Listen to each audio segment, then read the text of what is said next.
حضرت محمد مصطفیٰ صلی اللہ علیہ وآلہ وسلم کی اپنے پیارے صحابی حضرت ابو ذر غفاری رضوان اللہ تعالی علیہ سے جو نصیحتیں ہیں اس میں سے آج ایک اقتباس آپ کی خدمت میں عرض کرتا ہوں۔ حضرت فرماتے ہیں ہماری ماں باپ فدا ہوں رسول پاک صلی اللہ علیہ وسلم پر، ہماری جانیں قربان ہوں، ہم سب کچھ ہمارا رسول خدا صلی اللہ علیہ وسلم کے نام پر قربان ہو۔ وہ فرماتے ہیں یا ابا ذر یکفی من الدعاء مع البر ما یکفی الطعام من الملح۔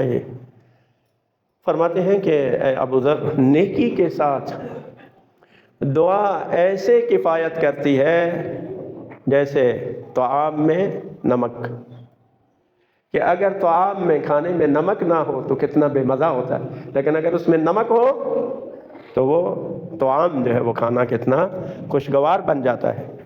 فرماتے ہیں کہ نیکی کے ساتھ دعا ایسے ہی ہے، ایسے کفایت، یعنی قبول ہوتی ہے دعا، نیکی کے ساتھ عمل صالح کے ساتھ دعائیں قبول ہوتی ہیں۔ فرماتے ہیں یا ابا ذر مثل الذی یدعو بغیر عمل کمثل الذی یرمی بغیر وتر یا بغیر وتر۔ ٹھیک ہے، آپ فرماتے ہیں کہ وہ شخص جو عمل کے بغیر دعا کرتا ہے وہ ایسے ہی ہے جیسے کمان کے بغیر تیر چلانا۔ عمل کے بغیر دعا کرنے والے کی مثال ایسی ہے جیسے کمان کے بغیر تیر چلانا۔ کمان کے بغیر تیر چل سکتا ہے؟ نہیں چل سکتا۔ اسی طرح عمل کے بغیر دعا بھی مستجاب نہیں ہوتی۔ اب اس کی بہت زیادہ وضاحت کی ضرورت ہے۔ دیکھیں، ایک دفعہ میں کہتا ہوں خدایا میرے رزق میں برکت عطا فرما، میرے رزق میں اضافہ فرما، یہ دعا ہے، لیکن میں کوئی کام ہی نہ کروں تو کیا یہ دعا مستجاب ہوگی؟ نہیں ہوگی۔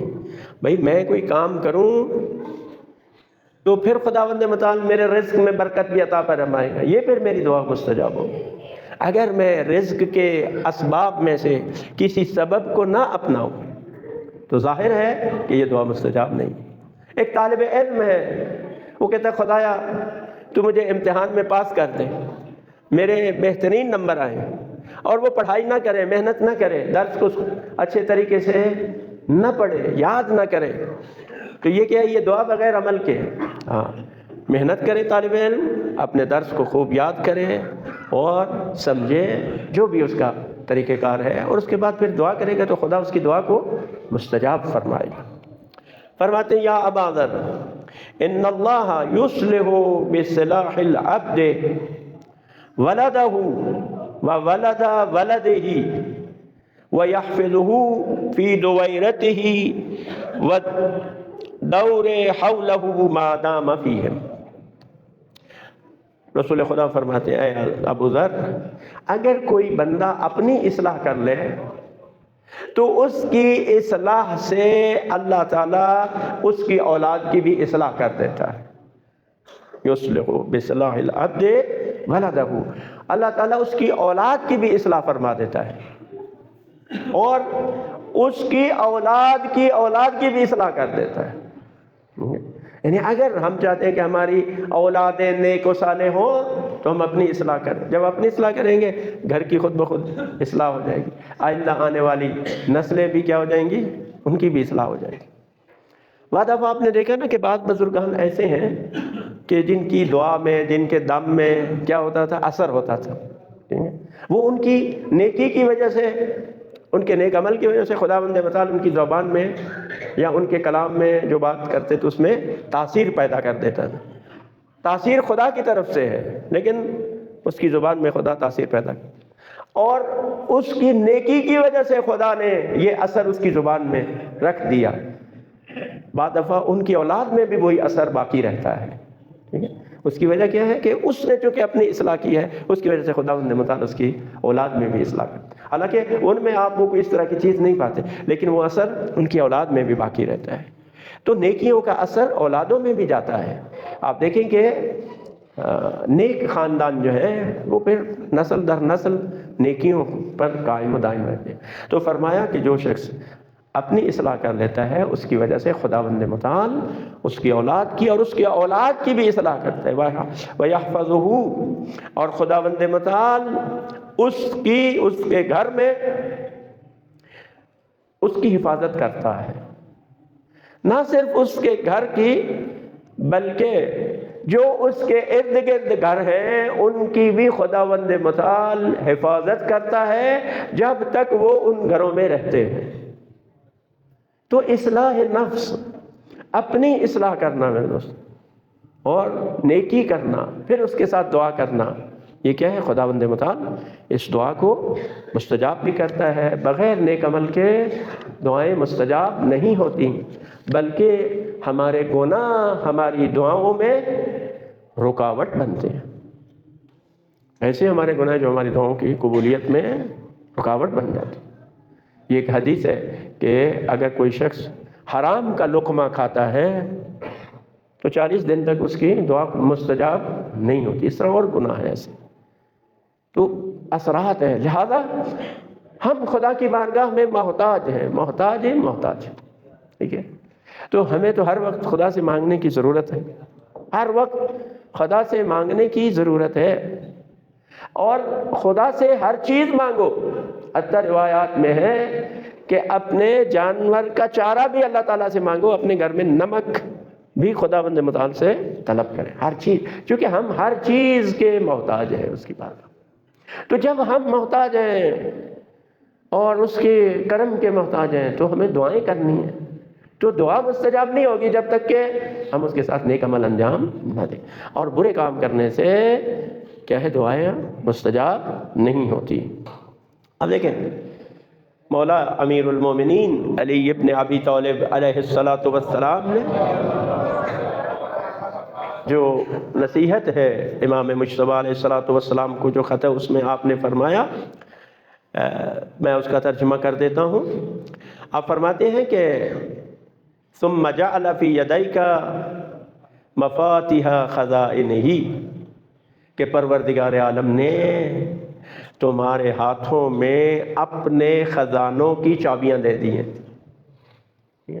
تمہارے ہاتھوں میں اللہ نے اپنے خزانوں کی چابیاں دی ہیں، اور پھر تمہیں مانگنے کی، درخواست کی اجازت بھی دی ہے۔ کہا مانگو، ادعونی استجب لکم، ٹھیک ہے؟ پس اگر دعا سے نعمتوں کے دروازوں کو کھولنا چاہو تو مسلسل رحمت کی بارش کی دعا کرو، اور یاد رکھنا تیری دعا، تیرا مانگنا، تیری درخواست کی قبول ہونے میں تاخیر تجھے نا امید نہ کرے۔ اگر یعنی دعا مانگتے رہو، اس کا اپنا ایک اثر ہے۔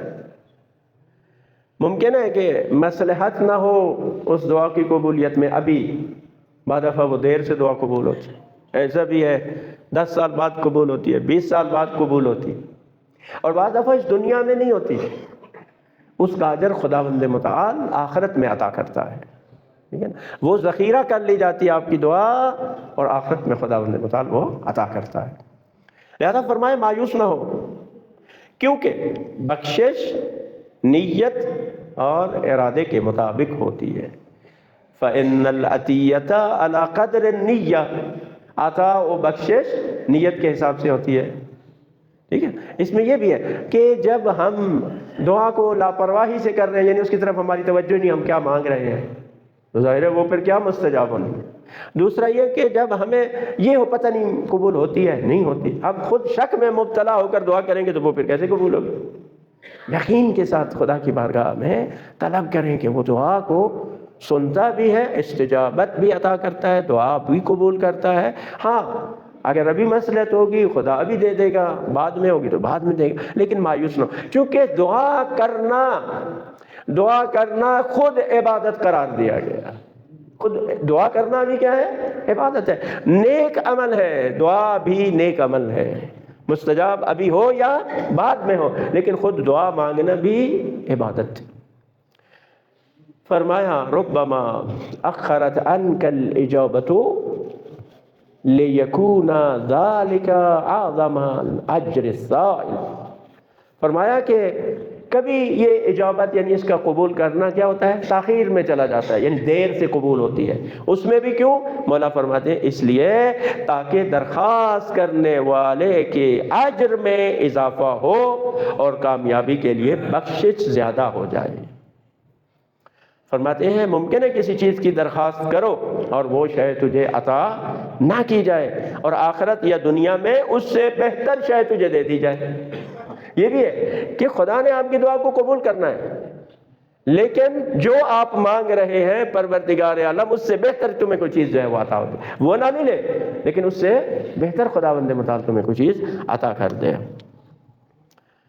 اور ممکن ہے ایسی چیز کی درخواست کرو کہ اگر تجھے عطا کر دی جائے تو تمہارا دین خراب ہو جائے، بس تجھے ایسی چیز کی درخواست کرنی چاہیے جس کی نیکی تیرے لیے باقی رہے اور اس کی ناگواری تم سے دور ہو جائے۔